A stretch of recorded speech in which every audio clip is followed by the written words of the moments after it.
Hi, ఏం special? ఈ రోజు మా ఇంట్లో mixed vegetable curry and chapati with ఘీతో.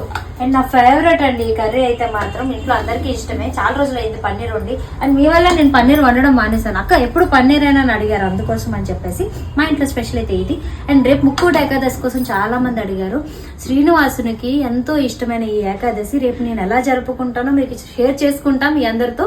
ఎక్కువ ఆడంబరంగా ఏం చేయక్కర్లేదు. సింపుల్ గా ఒక రోజంతా ఉపవాసం ఉండి మంచిగా పూజ చేసుకుని గుడికెళ్తే చాలు. పూజకైతే ప్రసాదాలు ఏం పెట్టాలని అడుగుతున్నారు. నైవేద్యాలు చాలా సింపుల్. పరమన్నం, దద్దోజనం, వడపప్పు, బెల్లం, పానకం అయితే పెట్టుకోండి. వరిపిండి ప్రమిదలు అయితే కంపల్సరీ చేసి దీపం అయితే పెట్టుకోండి. అంతే కదండి. ఇంకొక మంచి జ్యువెలరీ పేజ్ గురించి అయితే చెప్పాలనుకుంటున్నాను. నాకైతే చాలా బాగా నచ్చింది, చాలా బాగా కూడా వచ్చింది. ఒక్కసారి చూసేయండి. అసలు నాకైతే ఎప్పటి నుంచో ఉంది ఇంత లాంగ్ హారం ఒకటి తెప్పించుకోవాలని చెప్పేసి. చూడండి ఎలా వచ్చిందో. అండ్ లాంగ్ నెక్ సెట్ అనమాట. రేపు వేసుకుందాం అని చెప్పేసి ఈ పండగ కోసం అని తెప్పించాను. నాకైతే ఇది ఎలా ఉందో చెప్పండి.